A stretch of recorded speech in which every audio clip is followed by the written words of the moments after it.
Welcome. Today, we're going to explore how to share a group link on Facebook. This updated guide will help you easily share your favorite groups with friends and family. Whether you're looking to invite someone to join a community or simply share information, these steps are quick and straightforward. Let's get started. Step 1.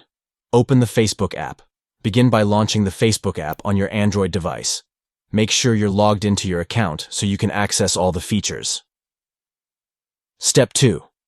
Navigate to the group. Once you're in the app, head over to the Facebook group you want to share. You can do this by using the search bar or locating it in your groups list. Step 3. Tap the 3 dots. When you're on the group profile, look for the 3 horizontal dots in the top right corner. This menu gives you access to several options for the group. Step 4. Select Share. From the menu that appears, choose the Share option. This will open up various ways to share the group link. Step 5. Tap on Copy Link. You'll see the option to copy link. Tapping this will copy the group URL to your clipboard.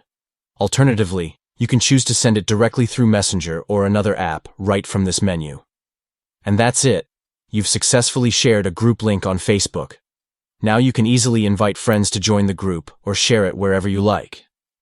If you found this video helpful, don't forget to like and subscribe for more tips and tricks.